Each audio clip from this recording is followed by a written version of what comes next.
Ready na tayo magpasyal na naman. Ha? Every time. Saan tayo? Nako, parang Merong may parang Mystery eh. Uy, Parang may cameraman dito. may paparazzi. Yan ba yung mga ano, after kakuhanan, singiling ka 25 pesos? Sa ayaw mo sa gusto mo. Ito picture. Yan. Wow. Oh, di ba mo, ang high-tech ng camera kahit nasa kabukiran tayo. Is that Rice Terraces? You know, I went there before. Nagumoka Rice Terrace. I went there before. Talaga Sobrang ba? lamig. Eto, pansinin mo naman yung taga-abot natin today. Wow. Sino ka? O, isa nga Charlie's Angel. So maganda, Charlie's Angels. 1, 2. Ito na po, ito na po. Thank you po. Okay na po, Alabas ka na. Pinaalis. Okay, dito tayo sa exciting part ng mga kwentuhan natin na hindi pang marites, pero kwentuhan ng Marites!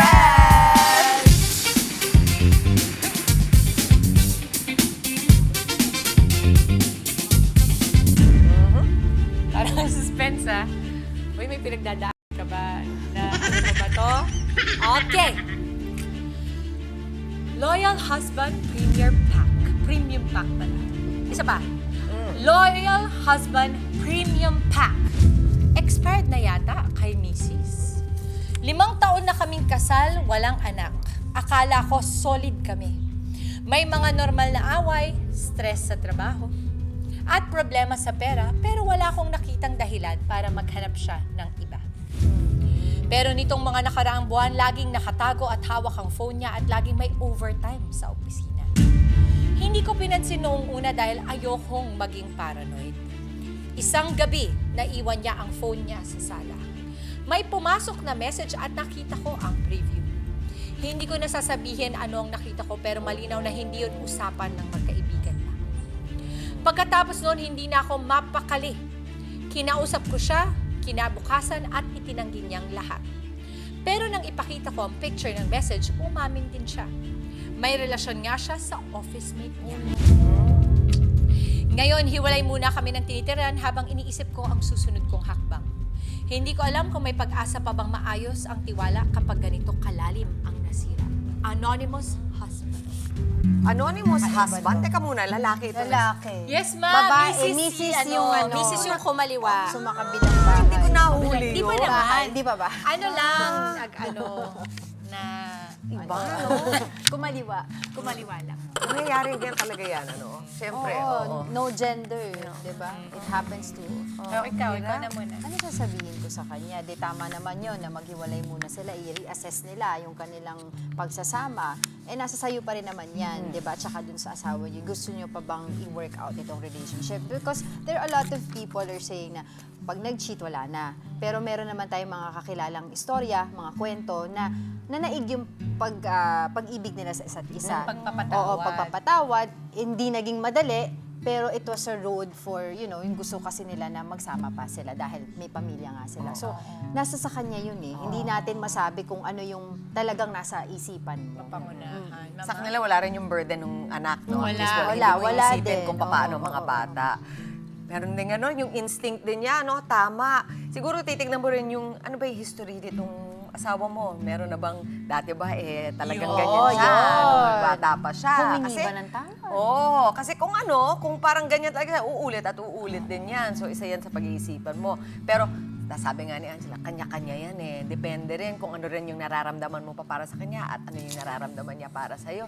Kasi usually naman, kadalasan sinasabi nila, kapag ka may affair, kalaguyo, merong hinahanap na wala doon sa relationship ninyo. Baka gusto mo rin matuklasan.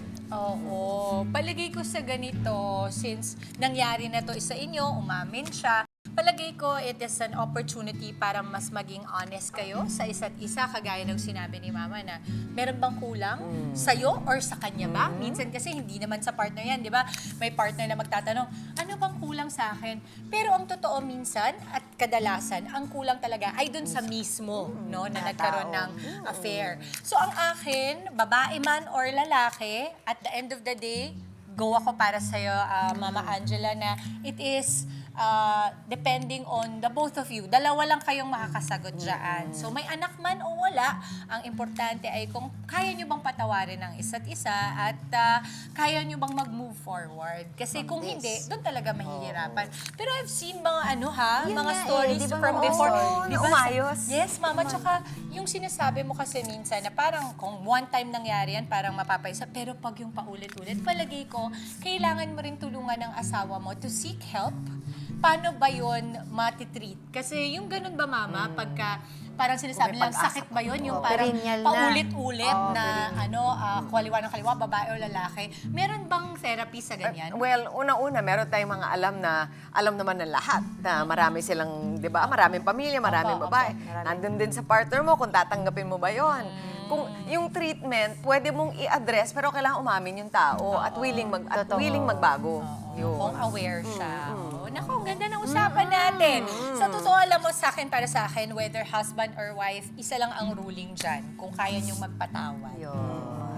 Sa mga gusto pong dumulog at humingi ng payo sa kanya-kanya mga issue at problema sa relasyon o sa buhay, share niyo na po ang inyong kwento.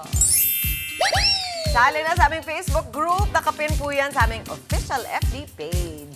Abangan po sa susunod ang isa na namang istorya na ating pag-uusapan, hihimayin at bibigyan ng opinyon dito lang sa Marites! Mga kapatid, Dimples Romana po, maging maalam at may pakialam sa mga napapanahong issue at headlines. Mag-follow na po at subscribe na sa social media pages ng News 5.